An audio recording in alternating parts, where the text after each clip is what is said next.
Shekhpur Godavari ginning and processing association Surendranagar के president चीनूभाई Shah से commoditiescontrol.com ने कॉटन इंडस्ट्रीज के हालात पर बातचीत की। चीनू भाई, यह बताइए कि कॉटन इंडस्ट्री के लिए करंट ईयर कैसा रहा?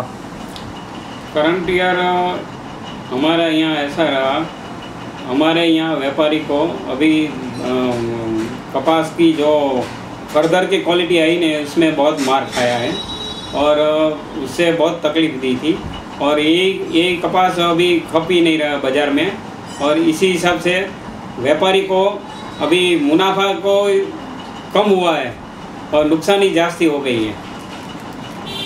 तो पूरा साल लेकिन कैसा रहा? ये फर्दर की आपने बात कही, लेकिन जब नई फसल आई थी तब से लेके फर्दर आने तक बाजार किस तरह? शुरुआत में तो यहाँ का कपास का माल भी अच्छा रहा था और अच्छा खासा आ रहा था और उसमें थोड़ा मुनाफा भी हो रहा था, ऐसी कोई बात नहीं है।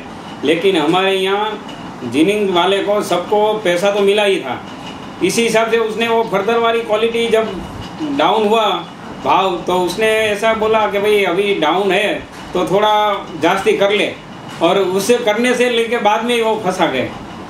तो अगला साल जो है, नया वर्ष जो शुरू होगा 1 अक्टूबर से, वो कैसा रहने की उम्मीद है आपको? नया वर्ष की उम्मीद तो बहुत अच्छी है। नया वर्ष में क्रॉप भी अच्छा होएगा।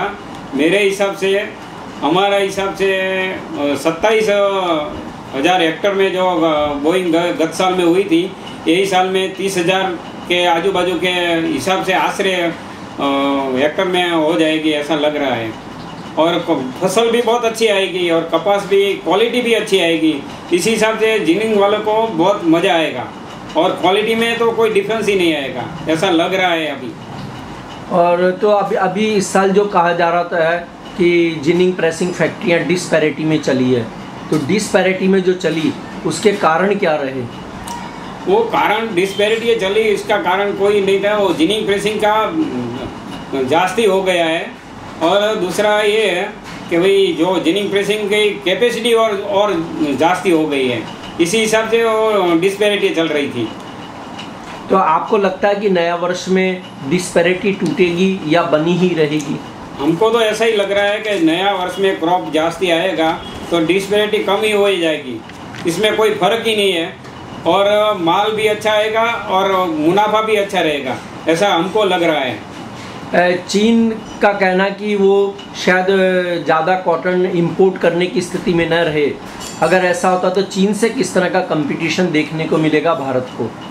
भारत में अभी देखो स्पिनिंग मिल तो जास्ती हो ही रही है और अपनी गुजरात सरकार भी सबको टैक्स का मुनाफा दे रही है, ये टैक्स वाले के टैक्स बेनिफिट भी दे रही है और इसी हिसाब से हमको तो लगता है कि चीन के बाद चीन ले नहीं ले तो इसका कोई फ़र्क पड़ने वाला तो है ही नहीं।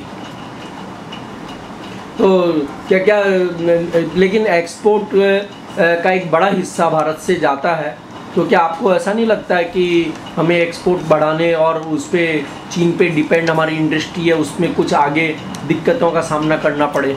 नहीं, हमारा क्या है कि हमारा यहाँ बड़ा प्रधान है जो नरेंद्र मोदी, उसने बहुत अच्छा स्कीम किया है और गुजरात में और सारे इंडिया में सब जगह वही तो ऐसा कर रहा है कि भाई मिल जास्ती होनी चाहिए और अपना माल अपने यहाँ से ही पक्का होके जाना चाहिए, यानी कि सूत्र के यान के बदले में यान भी बन के जाना चाहिए, ऐसा वो सोच रहे हैं अभी।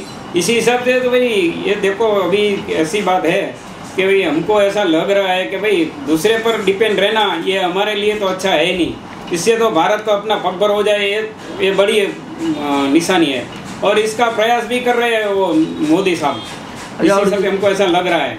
जो आपके जब बाज़ार में बहुत तेज़ उतार चढ़ाव होते हैं तो आप अपनी रिस्क को कैसे मिनिमाइज करते हैं, हेज करते हैं, तो किस तरह होता है सुरेंद्रनगर वायदा में या NCDX में, या और कोई तरीके से आप अपनी रिस्क को कम करते हैं?